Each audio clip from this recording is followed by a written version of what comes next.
Why am I like ghost white right now? The sun is sunning a little too much. That's better. Let's do that again. Welcome back, my dudes. There is no cool intro for this one today because otherwise I'd run out of clips. And today is just going to be really straightforward about what I'm talking about. And it is about fighting self-comparison and realizing that everyone's on their own grind. And so I'll begin with saying that as a whole, sometimes I can be kind of hard on myself and often get super in my head about productivity, or in this case, it's kind of more often the lack thereof. And I'm sure some of you guys can relate to this. And if one of my instrument teachers is watching this, they would definitely be nodding their head in agreement at my self-analysis. And it kind of stems from being a perfectionist, as well as this serious case I have of I don't want to put something up on the internet that I'll regret in the future because it will immortalize and be an embarrassing stain on my reputation forever. I have an image to maintain as the coolest person that some people know. But anyways, back to this trip. I hop onto this plane basically, and the person I'm closest to is literally my lecturer, which I love them, but I am virtually housing with complete strangers for the next 2 weeks since they weren't staying with us. And as the coolest person that people know, it is definitely not great to my reputation becoming a teacher's pet for 2 weeks, and would definitely make me lose my street cred. So my introverted self was definitely dying internally at the idea of having to socialize with complete strangers for 2 weeks. The first day I settled for doing some adventuring on my own, then realized it was kind of super lonely though. Right there is like a mountain, but it's right there. It's really nice and pretty. Even the lampposts look pretty cinematic. Like this one down here as well with the little street signs. That's where I'm staying, by the way. Palm trees. This is great. I do feel a little bit lonely though. Everyone's kind of randos to me at the moment, but the people that I've been talking to are pretty nice.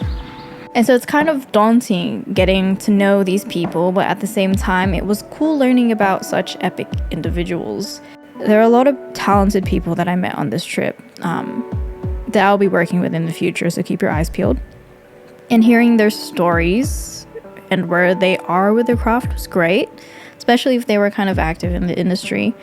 And I got to know a lot more on this trip, both from what was being taught and from what my fellow peers were kind of doing.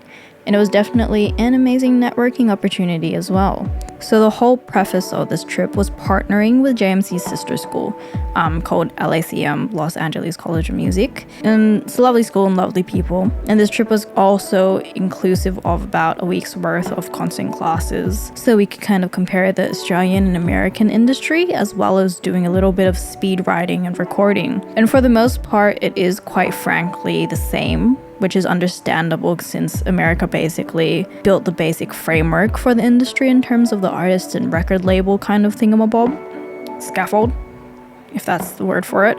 But there were definitely takeaways as well for me personally, things that were mentioned that properly set in stronger in my brain as a viable career option, like toplining or writing for game and animation, ghostwriting for artists, or being a session musician, that kind of stuff. There's also more business related aspects that I wasn't as conscious of, such as A&R or music curating or creative directoring, if that is the term for it. There's loads of stuff that you can actually choose from. And I know so many people who, when it comes to music, the options are either be famous or be a teacher.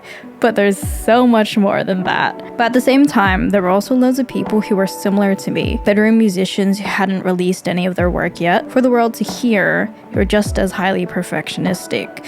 Nothing up on their Spotify, nothing up on collaboration kind of stuff, or a lot of collaboration that had happened before. Some my age, some not, some older than me, some younger than me. It was also an eye-opening thing for me, I guess, since I was basically kind of tunnel vision, assuming I was behind when I'm not, because we're all running a different race at the end of the day, you know? But at the same time, seeing there are others kind of like me isn't an excuse to stay the same. If anything, it helped me formulate the next steps forward.